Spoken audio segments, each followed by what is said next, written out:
Hello, Hello. hello. Uh, Welcome. Hi. Uh, Hi. Uh, First of all, thank you. Uh, Th- And me time నాకు ఇస్తున్నారు కదా so Anytime, anytime.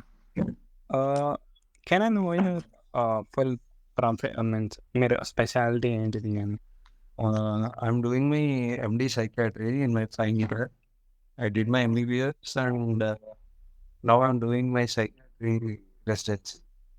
Psychiatry. Okay, psychiatry అంటే mental health గురించా? I mean Yeah. Mental health. Okay. So అంటే ఇవి జనాలు అడిగిన నుంచి so my Yeah. First question is mental health ఎందుకు ఇండియాలో అంత పట్టించుకోరు అండ్ మెంటల్ హెల్త్ అనేది ఎంత అవసరం మనకి ఇప్పుడున్న present time? Present situation. Yeah. So this is a common misconception that we. Is it okay if we talk in English? Okay, పర్లేదు. Yeah. So this is a common misconception that mental health is ignored or పెద్ద పట్టించుకోరు మన దగ్గర అనేది. Maybe it was not identified before, but in the last 10 years, last 15 years, sure the resources are less, but the need was always there and people were aware and they used to find different means to address their mental health needs. So our common understanding is seeking help. So seeking help from professionals was the only way which we saw as fulfilling the mental health needs or getting help. But when we see as a concept of society or community, like if we talk about the caste system or the community system in general, they used to go to the religious heads. A religious head దగ్గరికి వెళ్ళి they used to do this scientifically. If we talk in Freudian terms, it was seen as catharsis, where they express their grief, they express all their emotions, and that gives them relief. So that used to be as a way of letting out. Gradually things have evolved, and with the advent of science, with introduction of science, with the evidence-based science coming into the picture, now we want people to come up with more advanced and more proven ways to address those needs. Because the religious heads, they are not trained, but they were very good at it. Because there was a sense of community when compared to other communities. The sense of community, the sense of togetherness was always there in Indian community. So even though there was no evidence as such that there was depression or there was anxiety or any other a very varied spectrum of psychiatric disorders, the needs అంటే were మన met. Parents జనరేషన్‌కి ఇప్పుడు present మనమున్న జనరేషన్‌కి అంటే వాళ్ళ టైంలో ఈ డిప్రెషన్ అవన్నీ లేకుండే కదా! ఇప్పుడు ప్రజెంట్ Yeah, but లేకపోవడం was not there. See, one thing we also need to understand is our parents don't tell us everything.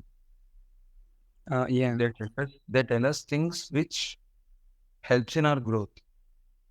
So it is very unlikely that they share something very traumatic or something very disturbing. If we see the young adults of 20s to 30s, ఇప్పుడున్న జనరేషన్లో we tend to see a lot of our parents going through some problems in their middle age, or we know when we try to realize that they have been through something before also. They were not diagnosed, they were not identified or treated, but that doesn't mean they did not go through or that did not exist.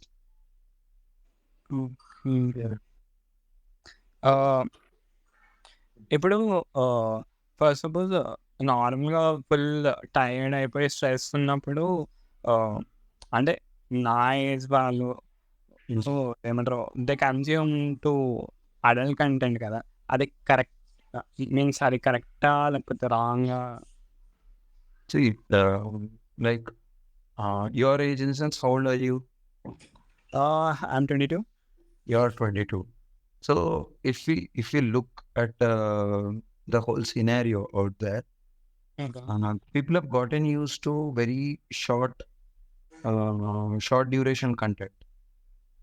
Yeah. True. It is no less than that instant gratification that you get by watching adult content. Hmm. Adult content out of curiosity, yes, okay, but that as a source of knowledge of sexual education is a poor resource and very misinformed resource, and it can alter your brain's perception. It can alter your way of looking at things. So maybe once in a while it's fine, but I think in the longer run, that as a only source of your letting your sexual energy out, it's not a healthy thing. At least that's what I feel. But if you look at the current scenario, it has gone from an age where, say, people consuming adult content or getting exposed to such things. It was in the later ages that we got access to such things. But actually yeah, ఇప్పుడున్న అంటే నేను 20స్‌కి enter అయినా గానీ, yeah. ఇప్పుడున్న టీన్స్‌కైతే అన్నీ చేతికొస్తున్నాయి గదన్న. Yeah, that's what even a 8-year-old kid has an access, 9-year-old kid, 10-year-old. That's the scary part.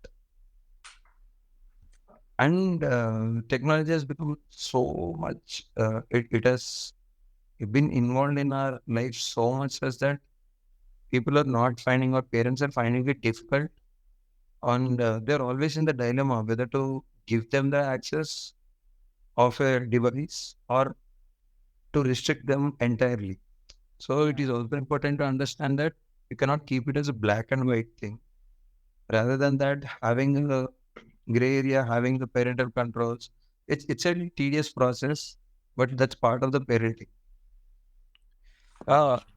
Yeah. ఇప్పుడు కొంతమంది depressed ఉన్నప్పుడు బాగా స్మోక్ చేస్తారు. లేదా బాగా డ్రింక్ చేస్తారు గదా! వాళ్ళకేమన్నా ఆల్టర్‌నేటివ్స్ ఉంటావా? Like means See, first, before understanding how, because substance is my favorite concept, or that intrigues me more. Okay. So I read a lot on about addiction, about substance use in general. The common things which we don't find different, or maybe lesser proportion of population consume hard drugs, or the cocaine gani, heroin gani, very less likely. Which, from whatever I have observed, I've been in psychiatry since 2 years, and even when I was exposed in my undergrad times, most commonly they resort to alcohol or cigarettes. Now vapes recently, uh, and we know a lot of people who come up with the history of marijuana smoking and weed smoke. But one thing we need to understand is how the brain chemistry is altered with substance. So whatever you've said, and like depressed individuals, anxiety, whatever mental disorders they're facing, they're more likely to abuse. Okay. Yeah. So one thing we need to understand how the brain chemistry works. This is one of the 100 hypotheses about the origin of or the onset of illness, like any mental disorder. If you take depression for an example, as an example, there is this thing called serotonin hypothesis, where the receptor sensitivity for serotonin keeps you happy. So I'm dumbing it down for everyone to understand. So serotonin keeps people happy. So in depression, there is overall lesser activity of serotonin, lesser amount of serotonin, and less amount of receptor sensitivity for serotonin as well. So that doesn't mean that is the only cause for depression. There are other causes. And now taking substance use into the picture of a person who is depressed. Uh, Whenever there is a substance, there is a rush of dopamine in a different part of the brain.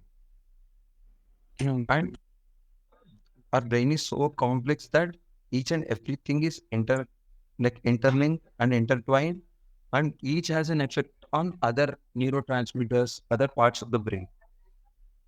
So with this dopamine rush for the instant increase that happens at a biological level, uh, there is an instant whatever you feel what do the users call it, the high. Others, so when they feel that high, they tend to do it more often, seeking for that high. So whatever it has started to reduce the lows goes for the craving of highs. So once there is only so much time or the amount you consume that you have it under your control. After that, it becomes a automated process or a helpless process, to be more precise, that they keep fluctuating between highs and lows and never in the normal. The highs become normals, the lows become normal. So coming to your question of finding an alternative to this, is seeking for naturally dopamine rushing things. So there is this concept called runner's high. Whenever you run for a mile, you run for 2 miles, it depends upon different people's physical activity and everything. But when you must also have felt if you went for a very long run, you feel exhausted and at the same time feel very refreshed. That's because of the rush of endorphins and increase in dopamine as well. So seeking for natural highs or achieving things or else setting your own targets with regard to creativity and like you believe you have a target of doing this one thing or playing an instrument. So even successfully playing that instrument produces that dopamine rush. Okay. So seeking for naturally dopamine rush or dopamine natural highs can be a very healthy alternative because that's not the only advantage you have. That helps your overall physical health, overall mental health, and it helps you form a healthy relationship or healthy connection with your brain.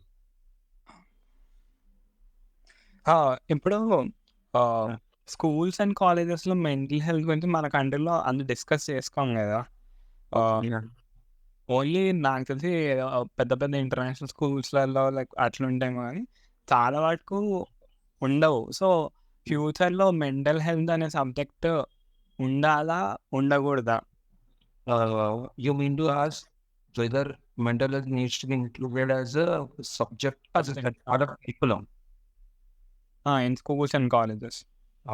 So first thing we need to understand when it comes to mental health, before that we need to understand the needs. Okay. So we live in a society where most of the or proportionately very high proportionate population is either middle class, lower middle class, or below the poverty, right? So one thing we need to understand, there is this concept. I think whoever listens to this, I urge them to know this concept and implement in their own lives. Okay. So there is this concept called hierarchy of needs, which was put forward by Maslow, Abraham Maslow. He was a clinical psychologist. He did major contributions for the field of psychiatry and psychology, where he talks about the primary needs. There is a hierarchy. Imagine a pyramid in your head, where on the bottom of the pyramid is the primary needs, the food, the shelter, the natural drive, the sex, ఇవన్నీ ఉంటాయి. Food, hunger, ఇవన్నీ these are the primary needs. After that comes the safety needs. Safety comes with whether you are protected, you are living in a protected environment. And then comes the belongingness needs. So the sense of belonging to a family, to a community, to a place. And then comes the self-esteem needs. On the top second part of the pyramid comes the self-esteem needs, where you crave for money, power, fame, amongst other things, which fulfills your self-esteem. And then comes the topmost of the pyramid, which is called actualization needs. So why I want people to implement in their life, you cannot expect, do you expect a person living in a forest or hunting for his food to crave for power, to become the powerful person? No. No. Only when his food needs are met. We cannot go to a person who is a daily wage laborer and ask him to meditate for an hour, do this so and so, it will be good for your mental health. And no, it doesn't make sense. Not neither for him or for you as well. So it is important to see if your needs are met first. Okay. So ఇప్పుడు ఒక అబ్బాయి government స్కూల్లో వెళ్తున్నాడు, his parents are daily wage laborers. You cannot ask him to have your mental health, do yoga for 1 hour, because at the end of the day he has to come to reality. He has to go help his father clean up, or if he's doing some mini business ఏదైనా చేస్తున్నాడు, he has to go help his father out in his business. That's his way of life. అంతే. So it is important to differentiate and make an individualized approach. Okay. ఇప్పుడు ఇక్కడ నా physical needs, నా primary needs fulfil అవుతున్నాయా లేదా? This is a question everybody needs to ask themselves. Even you and me, everybody, whether my food needs are met, whether my sexual needs are met, whether next coming to my safety needs, do I have a shelter to live under? Am I in a protected environment? Third comes belongingness. Do I have a family? See, there's a misconception that, okay, family people or whoever has a strong family support tends to thrive more. But if you look at it, even any sense of belongingness, you can see at any sense of belongingness, you can see a group of, like, I don't know if I can say that, orphans or people without parents. They have the sense of belongingness. They belong to one group. They live together. They thrive together. So that comes. Then they secure a good job. So that's for their money, their fame, their power. So you cannot fulfill the top parts of the pyramid, top levels of the pyramid, when your bottom pyramids are not met. The needs are not met. The basic needs, other needs as well. So rather than just including as an umbrella for everybody, I feel like understanding on at an individual level how much of their needs are met and trying to fulfill those gaps. I think that makes more sense, and that might have more impact. ఈ question నా నుంచి అన్న. So my question is, నేను ఒక్కొక్కసారి చాలా over think చేస్తాను అనమాట. ఎట్లా అంటే, ఫర్ సపోజ్ నీకు నాకు సంథింగ్ ఏదో గొడవ అయిందనుకో, తెలియదు నాకు అది నా మిస్టేక్ అని, మిస్టేక్ తెలియదు. ఓకే. సో అసలు అది నా తప్ప లేకపోతే నీ తప్ప అని, మీన్స్ అవతల వాళ్ళ తప్ప అని బాగా ఆలోచిస్తాయి. అంటే not in a fight, any reason, అవతల వాళ్ళతో కొత్త వాళ్ళతో మాట్లాడాలన్నా, లేకపోతే ఏదైనా కొత్తగా ట్రై చేయాలన్నా, సో వేరే వాళ్ళు ఏమనుకుంటారు అని, సో బాగా ఓవర్ థింక్ చేస్తాను అనమాట. సో ఆ ఓవర్ థింకింగ్ అనేది ఎలా తగ్గించుకోవచ్చు? ఎలా తగ్గించుకోవాలి? Yeah, That's what that is your question. Yeah, ఎలా తగ్గించుకోవాలి? Yeah. So before I answer this, I would like for you to clear some understanding, to get some understanding on this concept. what do you think is the function of your brain apart from like regulating everything in your body? What is the basic? How do you say your brain is active when you are able Thing. to think? So, what is the function of your heart? Okay, pumping oxygen. If you go into details, but what is the basic function of your heart? Pumping. To beat. అంతే కదా? So Mm. just like that, your brain is doing its function. Yeah. So it is important to understand which thoughts are feeding. Okay. Okay. So that leads to the train of thought. So I know overthinking is a concept that is used more often. I don't know how much technicality lies in overthinking, but even consciously or unconsciously, you are more likely to recreate whatever situations has happened in your life on a daily basis. That's part of the normal routine. Okay. You will be only distressed when that doesn't align with your reality. So rather than putting them every thought as a overthought, as an umbrella term of overthinking, it is important to categorize them. See, you'll have hundreds, thousands of thoughts in a day, right? Yeah, yeah. In the concept of which we use often in the concept of cognitive behavioral therapy, there is this thing called automatic thoughts. Okay, based on your beliefs, with your belief systems and your current emotional status. Just like how a pop-up comes on the computer screen, these automatic thoughts generate. The brain doesn't need to put effort into it. But if you observe, then definitely will be a pattern of those thoughts. Like those thoughts show some pattern. So identify the thought patterns is what I would suggest to get better understanding of your thoughts. So when you understand those thoughts, challenge those thoughts, whether they're aligning with your reality or uh, whether it is far from reality or just fantasizing or hypothesizing things, whether you're playing it too far down the lane or is it a far stretch from reality. So when that happens, when you identify those thoughts, like distress and thoughts which are okay thinking. See, you wouldn't call it overthinking if you love thinking about your favorite football team, right?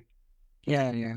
Yeah. Why do you call it overthinking? Only when it's negative thoughts or when the thoughts are like, I don't want to think about this, but it's not stopping. Yeah. Would you want to stop a good thought? No, you don't want to.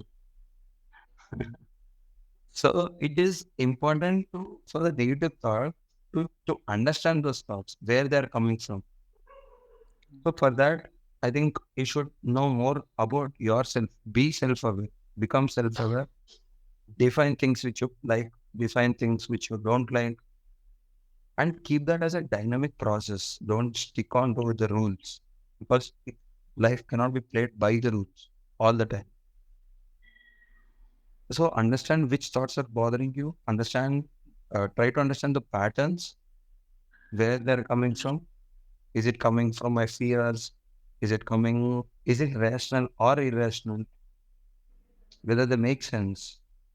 Because I can just sit here and think about I have the fear of uh, the earth getting destructed and us moving to another planet.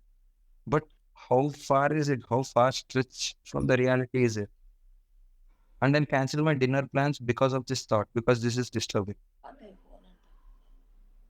Maybe that's not a start of the thought, but I'll think about the pollution, I'll think about how bad it is affecting, and then I go on to think, and then coming to the conclusion of Earth getting destructed.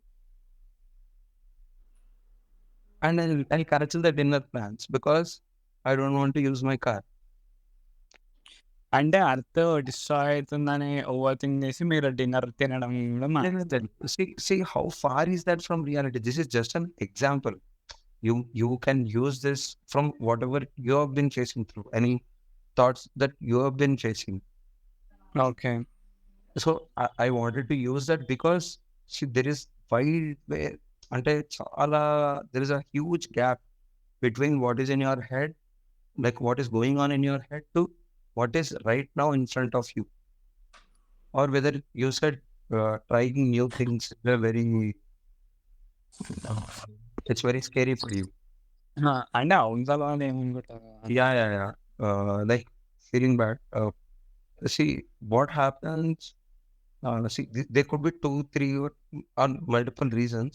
From whatever I can say, that could be part of your personality as well.